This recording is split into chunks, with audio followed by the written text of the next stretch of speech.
নমস্কার। এখানে অন্নপূর্ণা হেসেলে আমি নতুন একটা রেসিপি আপনাদের সাথে শেয়ার করছি। কড়াইয়ে আমি এখানে সর্ষের তেল দিয়ে দিয়েছি, এটা গরম হতে দেব।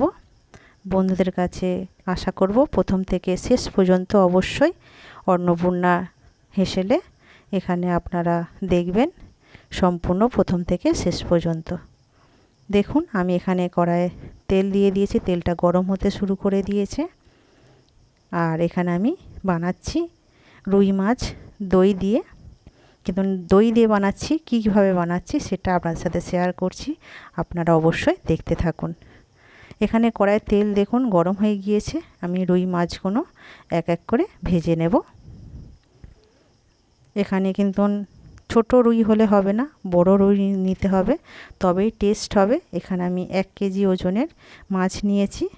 আমি 1 কেজি ওজন থেকে এখানে আমি 4 পিস নিয়ে নিয়েছি দই রুই বানানোর জন্য। দারুণ একটা রেসিপি। দই কাতলা যেভাবে বানায় সেইভাবে নয়, এটা অন্য রকমভাবে। আপনারা অবশ্যই একবার এইভাবে বানিয়ে দেখবেন বাড়িতে, দারুণ লাগবে। এটা কিন্তু দারুণ একটা রেসিপি আপনাদের সাথে শেয়ার করছি, বন্ধুরাদের অবশ্যই পছন্দ হবে। দেখুন দই রুই আমি কিভাবে বানাচ্ছি।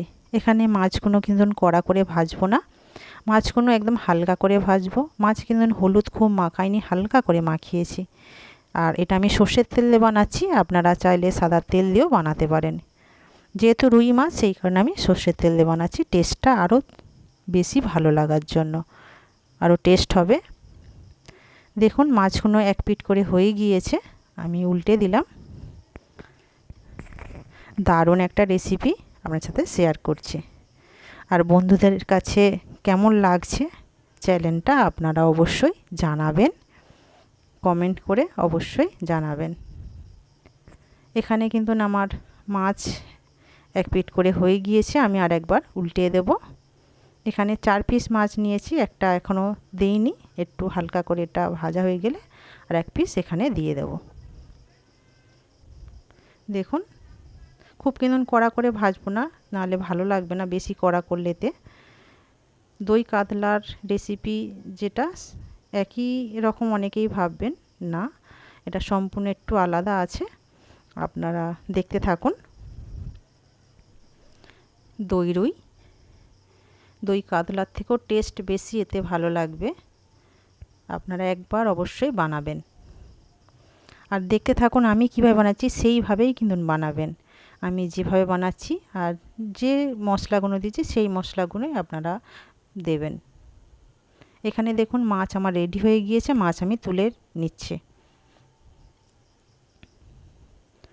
এখানে মাছ আমার রেডি। দেখুন আমি 4 পিস মাছ নিয়েছি। দেখুন মাছের তেলেতেই ফোড়ন দিচ্ছি আমি। এখানে 3টে এলাচ, লবঙ্গ এখানে ব্যবহার করিনি, শুধু ডালচিনি দিয়েছি। 3টে লঙ্কা আছে আর একটা তেজপাতা। এখানে আমি লবঙ্গ ব্যবহার করছি না। আমি মশলাটা ভালো করে ভেজে নিলাম। এটা কিন্তু সম্পূর্ণ ধিমে আঁচেই বানাবেন, বেশি জোর দেবেন না গ্যাস। এখানে আমি 2টো পেঁয়াজ নিয়েছি, বড় বড় সাইজের, পেস্ট করে নিয়েছি। পেঁয়াজটা ভালো করে ভাজতে হবে, লাল করে একদম, একদম যেন না পেঁয়াজের যে রস থাকে সেটা শুকনো হয়ে যায়। দেখুন এখানে আমার পেঁয়াজটা ভাজা শুরু করে দিয়েছি, ততক্ষণ আমি মশলাটা রেডি করে নিচ্ছি সাইডে। দেখুন পেঁয়াজটা আমার এখানে কিন্তু তেল ছাড়তে শুরু করে দিয়েছে। আমি আর একটু হালকা করে ভাজবো, ভেজে বাকি মশলাটা পরপর দিতে থাকবো।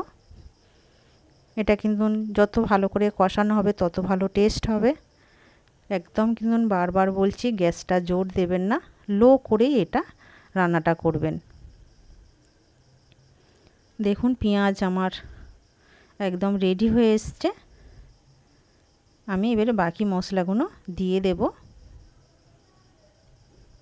এখানে আমি আদা রসুন কাঁচা লঙ্কা দিয়েছি, আর সামান্য একটু জিরে আর গোটা ধনে অল্প পরিমাণের, ছোটো চা চামচের হাফ চামচ করে আপনারা দেবেন।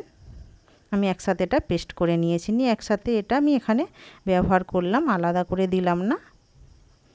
আমি বাকি আরও মশলাগুলো যেটা পরপর দিতে থাকবো, এটা এখন কষতে থাকবো তেল ছাড়া অবধি। যতক্ষণ না তেল ছাড়ছে আমি এইভাবে নাড়তে থাকবো, কিন্তু ধিমে আঁচে বানাবো, জোর দেব না।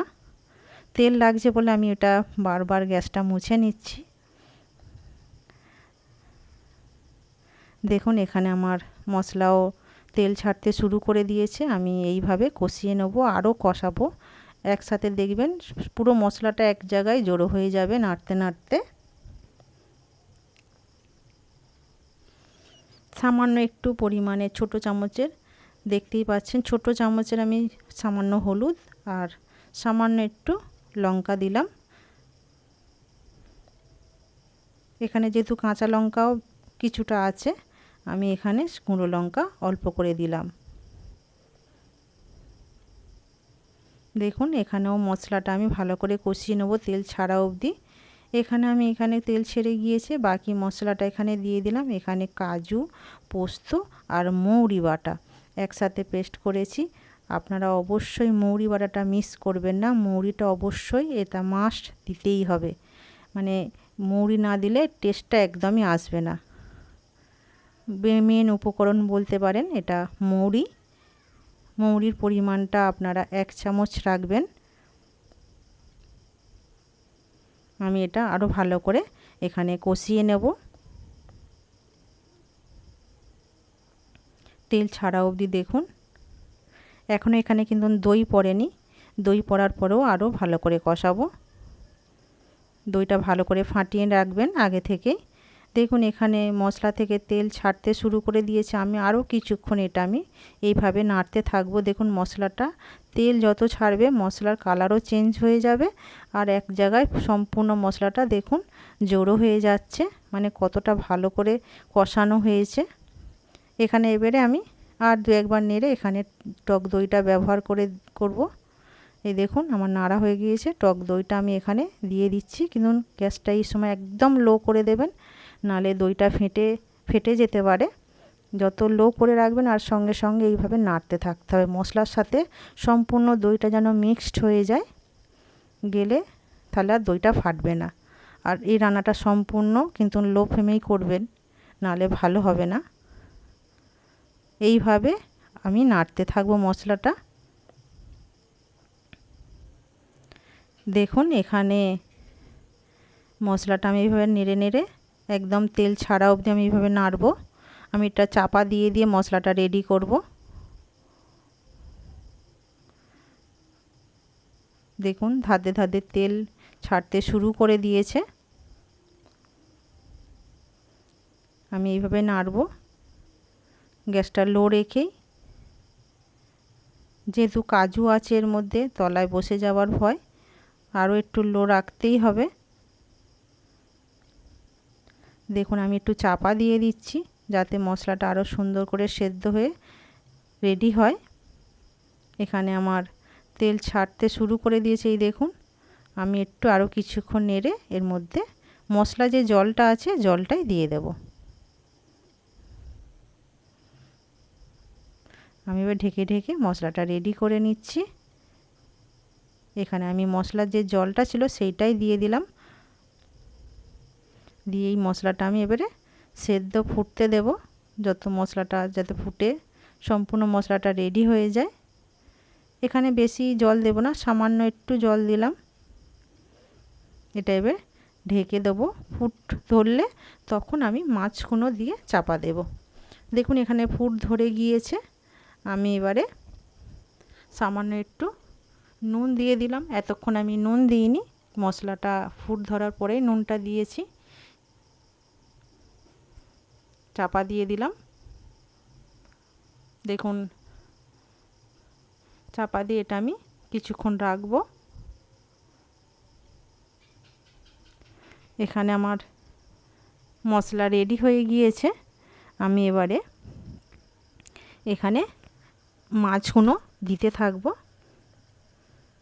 দেখুন মাছগুলো আমি দিয়ে দিচ্ছি, দিয়ে এটা চাপা দিয়ে এইভাবে আমি অল্প আঁচে ধীরে ধীরে আমি এটা রেডি করব। চাপা দিয়ে এই দেখুন আমার রেডি হয়ে গিয়েছে রুই মাছ দই দিয়ে। একটু হালকা করে নেড়ে দিচ্ছি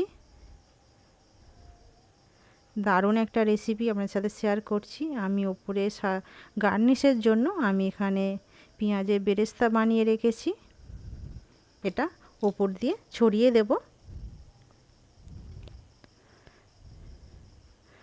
আমার কিন্তু রেডি হয়ে গেছে। আর একটু চাপা দিয়ে দিচ্ছি কিছুক্ষণের জন্য, মাছটা যাতে ভালো করে মশলাগুলো এর ভিতরে ঢুকে যায়।